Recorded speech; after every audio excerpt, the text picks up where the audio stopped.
En la historia reciente de Colombia hay una idea que lo cambió absolutamente todo. La de armar a civiles para que defendieran al Estado. Pero lo que empezó como una defensa se terminó convirtiendo en una de las mayores amenazas para el país. Vamos a desglosar cómo es que pasó esto. Y aquí está el meollo del asunto, ¿no? ¿Cómo es que una estrategia pensada para la contrainsurgencia se convierte en su propio enemigo? Es la gran contradicción que ha marcado a Colombia por décadas. Ok, para entender este enredo, tenemos que irnos hasta el mismísimo origen. Y aquí viene la primera sorpresa para muchos. Esto de armar civiles no fue algo que surgió en la clandestinidad, para nada. La idea vino del propio Estado. Y sí, como les decía, el origen fue completamente legal. Allá por 1965 se emitió un decreto que, básicamente, le daba luz verde al ejército para armar a civiles y crear grupos de defensa. Durante los 70, estos grupos, que se llamaban autodefensas, eran financiados por terratenientes, ganaderos, gente con recursos que quería proteger sus tierras de las guerrillas. Pero ojo, en los 80 apareció un nuevo jugador que lo cambió todo para siempre. Y ese jugador, ese factor que lo cambió todo, fue claro el narcotráfico. Su entrada en esta ecuación fue el punto de quiebre.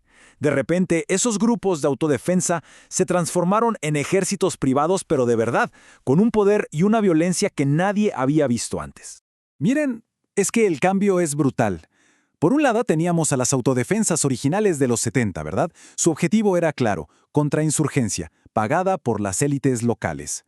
Pero los paramilitares que surgieron en los 80, esos jugaban un partido completamente distinto. Su lógica era otra, proteger las rutas de la droga y adueñarse de territorios. Y para eso tenían una fuente de dinero que parecía no tener fondo, el narcotráfico. Entonces, esta mutación no se quedó ahí. Todos estos grupos regionales, que habían crecido por todas partes, empezaron a unirse en una sola organización nacional y temible. Y en 1997, todo este proceso llega a su clímax. Bajo la batuta de Carlos Castaño, se crean las Autodefensas Unidas de Colombia, las famosas AUC. Ese fue, digamos, el momento cumbre del poder paramilitar. De repente, ya no eran grupitos dispersos, eran un solo ejército, una estructura nacional coordinada y aterradora. Y cuando digo aterradora, no exagero. Los números hablan por sí solos. Miren, según el Centro Nacional de Memoria Histórica, los grupos paramilitares fueron responsables, escuchen bien, del 40% de las violaciones de derechos humanos del conflicto. El 40%. Es una cifra que supera la de cualquier otro grupo armado, guerrillas incluidas. Su método favorito, por decirlo de alguna manera, era el terror puro y duro. Pensemos en esto. El 58%, más de la mitad de todas las masacres del conflicto, fueron obra suya. Su estrategia era atacar sistemáticamente a la población civil, a la gente común, acusándola de ayudar a la guerrilla. Era su forma de sembrar el miedo y controlar el territorio. Pero bueno, el poder de las AUC no se quedaba solo en las armas, ¿eh? Su verdadera ambición era mucho más grande.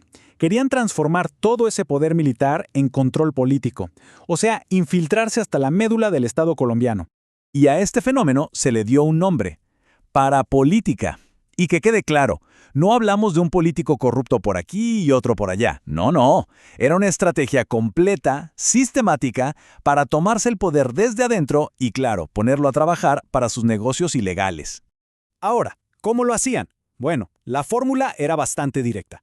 Primero, inyectaban plata en las campañas de los políticos que eran amigos suyos. Después, en las zonas que controlaban con fusiles, pues convencían a la gente de por quién votar. Y así, listo, lograban meter a su gente en el Congreso, en las alcaldías, y una vez adentro, empezaban a mover los hilos para cambiar leyes y quedarse con contratos del Estado.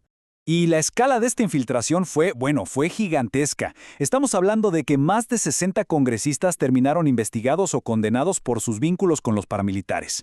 ¡Más de 60! Esto nos deja algo muy claro. La parapolítica no fue un problemita por ahí en una esquina. Fue un proyecto político en toda regla, que llegó hasta lo más alto del poder en Colombia. Y llegamos a hoy.